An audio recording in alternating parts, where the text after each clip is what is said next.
라드 프로그램 관련해서 베트남에 사는 한국어를 전공하고 있는 언어교환 학습자와 다시 공부하기로 했는데 그 친구가 한국어 능력 시험 5급을 통과했다고 합니다.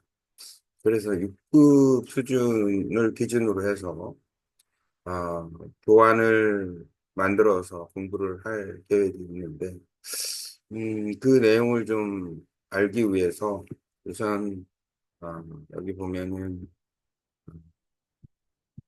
클로버 네이버에서 제공하는 클로버의 한국어 능력 시험 6급 그다음에 문제 유형과 예문 이렇게 물어보고 또 그다음에 한국 모래라는 AI가 있는데 모래에다도 좀 물어보고 챗 GPT에다 또 물어봤습니다. 그러면 일단 내용을 한번 살펴본다면 클로버에 물어봤더니 주요 특징은 듣기와 읽기 영역이 있고 문제 유형은 네 가지 선대 단어도 그다음에 문제 유형이 이렇게 나오는데 간단한 예문이 나오고 뭐 내용을 듣기는 내용을 읽고 답을 구하는 거고 읽기 영역은 글을 읽고 내용의 답을 찾는 거고 어휘와 문법 기출문제 모의고사가 있고 이게 다네요.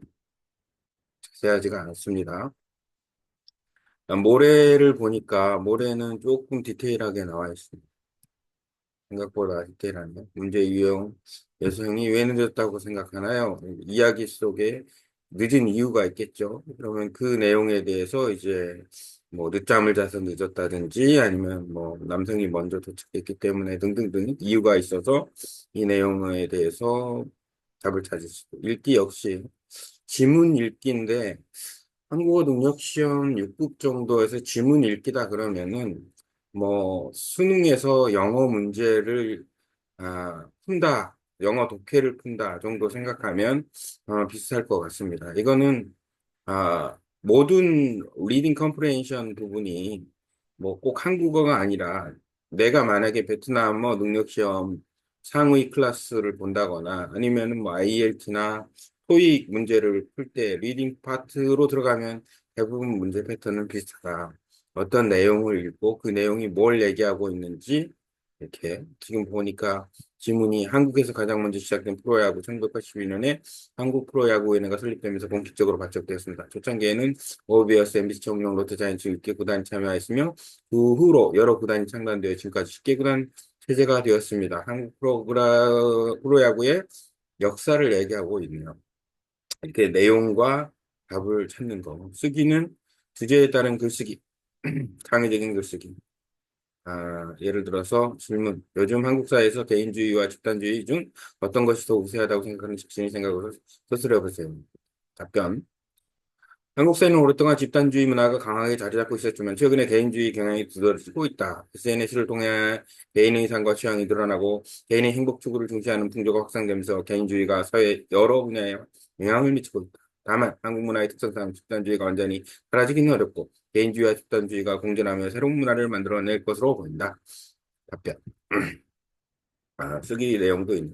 쓰기와 말하기는 사실 같은 영역이라고 보면 됩니다. 왜냐하면 말한 내용은 쓰기 쉽다. 그래서 쓰기를 연습할 때, 물론, 아, 실제 답안을 가지고 쓰기를, 그, 예를 들어서 띄어쓰기, 그 다음에 오탈자, 그 다음에 적합한 표현, 간결한 문장, 이런 것들을 표현하기 위해서 쓰기 연습을 해야 되지만, 별도로 쓰기 연습은 말하기를 통해서도 쓰기 연습이 가능하다. 말하기, 자기소개, 일상 대화 통해 일관성을 확인하는 문제. 말하기 예문이 있는데 한국 사회에서 직장과 가정의 균형을 중요하게 생각하는 경향이 강해지고 있다. 이에 대한 자신의 생각을 논리적으로 말해보세요. 아주 고차원적이네요. 직장과 가정의 균형, 즉 워라밸은 개인의 행복뿐만 아니라 사회의 건강한 유지에도 더 중요한 역할을 합니다. 먼저 직장에서 과도한 업무는 개인의 스트레스와 피로감을 증가시키고 이는 업무 효율성 및 생산성에 악영향을 미칠 수 있습니다. 또한 일에 치중하다 보면 가족과의 시간이 줄어들어 관계가 소원해질 수 있습니다. 이를 해결하기 위해 유연근무제, 재택근무, 유아휴직 등의 제도가 도입되어야 하며 직장 내 문화가 개선되어야 한다. 나아가 개인 차원에서도 일과 삶의 균형을 중시하는 태도가 필요합니다. 자, 일단은 어떤 주제에 대해서 이야기한다라는 거는 그 주제에 대한 정보가 있어야 되고, 빨리 정보를 생각해보고, 정보에 대해서 내가 생각하는 나의 의견이 있어야 됩니다. 이런 것을 갖다가 연습하는 것은 상당히 중요한 요소 중에 하나인데, 오케이. 그렇습니다. 모래가 아주 클로바보다는 훌륭하다. 이제 챗GPT에 대해서 한국어 능력 시험 똑같이 문제 유형 얘기하니까 좀 디테일한 부분은 챗GPT가 좀 나은 부분이 있다. 50분 50문항이 있는데 듣기에는 뭐 뉴스 방송이 나옵니다. 그리고 나서 이 뉴스는 최근 기후변화로 인해 국내 농산물 생산량이 감소하고 있습니다. 특히 감자와 배추의 가격이 크게 오르면서 소비자들이 부담이 커지고 있습니다. 아,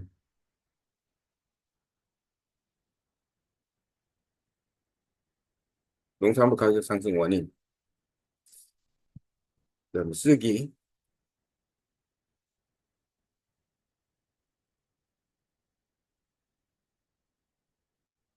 그다음에 작성, 논문, 서론, 본론, 결론, 읽기, 내용 파악, 오십문항.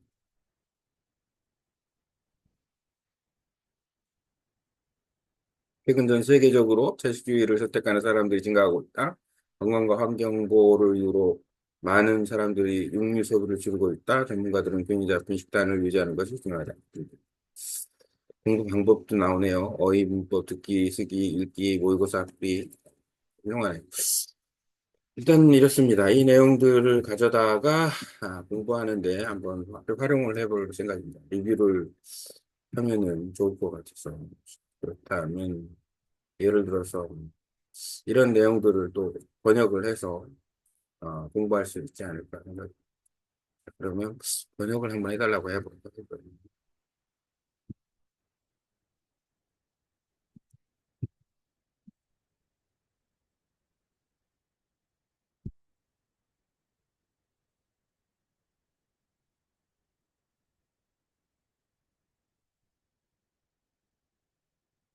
번역해주네.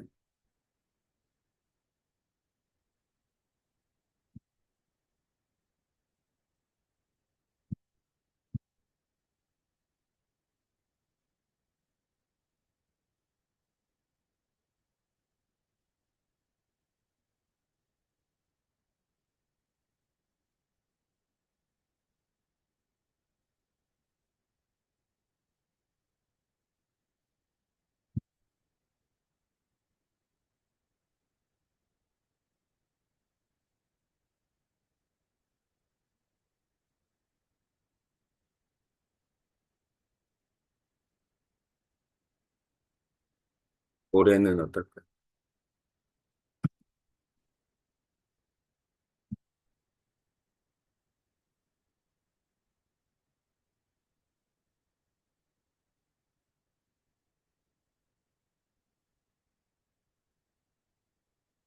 얘도 번역은 해주네.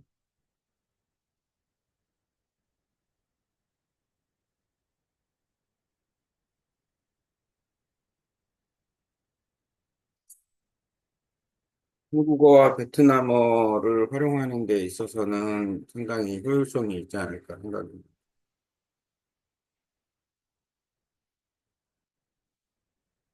그냥 언어 공부를 하는데 이 AI를 활용한 교환은 상대적으로 원고 내용을 서로 모국어와 그 상대 언어로 그다음에 언어 교환하는 사람과의 그 언어 능력 수준에 비춰서 볼 때 그 능력이 좀 향상이 됐으면은 훨씬 더 효과가 있지 않을까 생각합니다.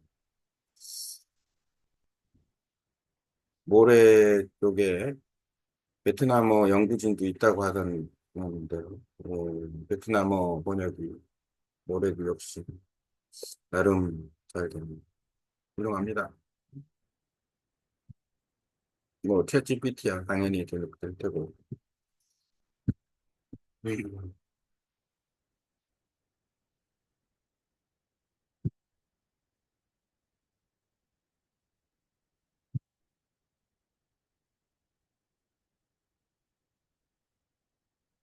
챗GPT는 한글로 써볼게요.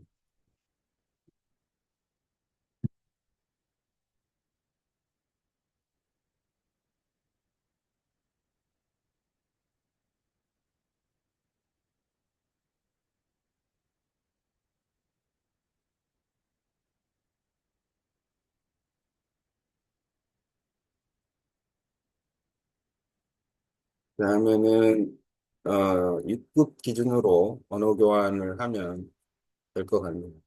나의 목적은 베트남어를 잘하는 거고, 다양한, 뭐, 다각적인 방면에서 하는 거기 때문에, 그냥 언어 교환을 학교에 참가하는 사람에게 맞춰서 공부하는 것도 나쁘지는 않다.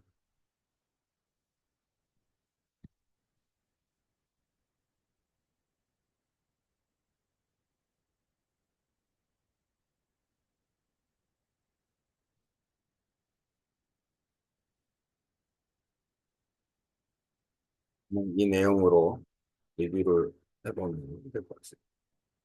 이렇게 지금 AI를 활용한 부분인데, 일단 중요한 거는, 여러 가지가 있다라는 거, 활용 가치가 있다라는 거.